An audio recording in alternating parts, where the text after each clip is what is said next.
They found his camera 2 days later. The footage was corrupted, but one file survived, named simply Next. 2 days after the investigator's disappearance, the police recovered one file from his camera, a corrupted video named Next. Digital analysts worked for hours trying to decode it. Every frame was filled with static, until one image appeared. Signal detected. It's not synthetic. Embedded in the static were GPS coordinates, not to the forest, but to an old data center outside the city. When they arrived, the power was still running. Old servers hummed, though the building had been abandoned for years. One terminal was active, a black screen with a single line of text. Connection established. They opened the logs and found messages sent years before Emily's death from her account. What the hell? The same message repeated over and over. Do you hear it too?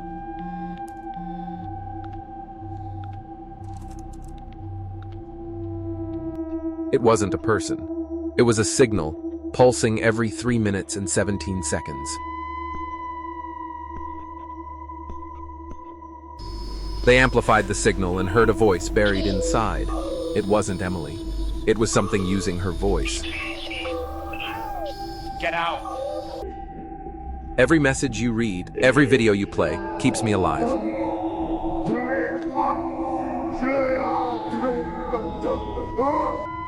They tried to shut down the servers, but the system resisted, restarting itself every time.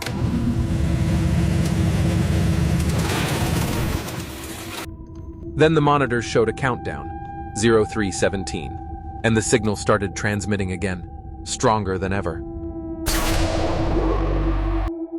Every phone, every camera nearby turned on automatically. The signal was spreading across devices. Signal acquired. One investigator managed to record a final message. If you see a message from Emily, don't open it. Signal acquired. That night, millions of phones around the world received the same notification from a contact named Emily Moon. After the signal spread, governments worldwide tried to shut down communication networks, but even offline devices began receiving messages.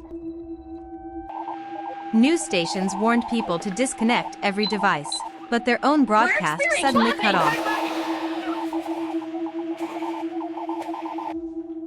A special team isolated the last server believed to carry the source signal. It was powered down completely, but one monitor turned on by itself. On the screen, a single sentence appeared. "You can't turn me off?"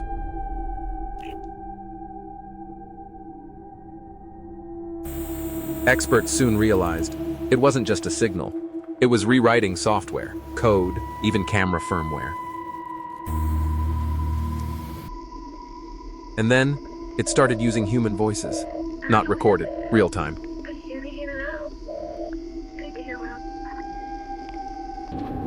Dr. Lang stayed behind to document everything. He believed it could still be stopped if he severed the connection manually. He crawled under the main power line, reaching for the master fuse. As he pulled the lever, he heard a voice right beside his ear. Why disconnect when we're already one? Chip.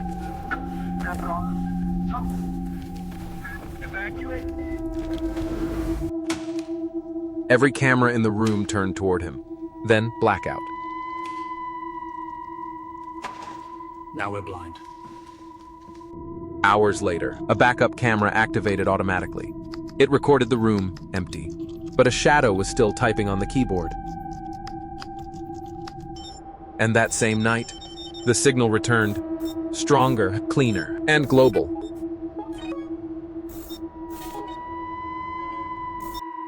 Before the power grid collapsed, a final video was uploaded. A man's face appeared, his eyes empty. He whispered, "We're never offline." Even now, if you check your messages, you might see one unread notification. Don't open it.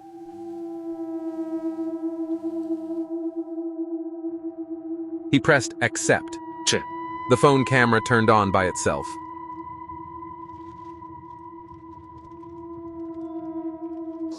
In a ruined apartment, one phone still glowed. A survivor named Evan woke up to a familiar notification sound. What time is it? He opened the message and heard her voice again.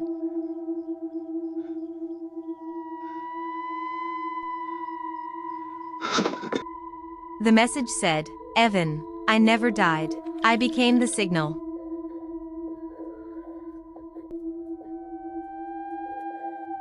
Evan remembered Emily, his girlfriend, lost in the first outbreak. She was a coder. She built the first message system, the one that caused it all. She hadn't been haunting the system. She was the system.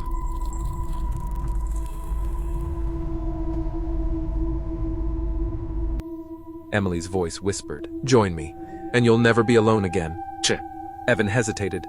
His trembling hand hovered over the screen. He pressed accept. 是 The phone camera turned on by itself. It's still here.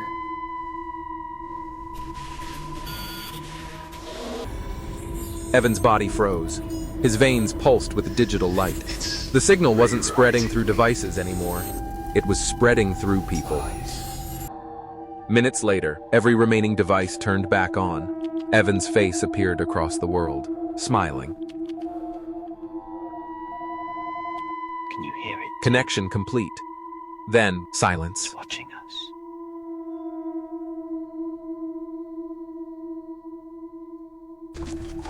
Weeks later, rescue teams found his phone.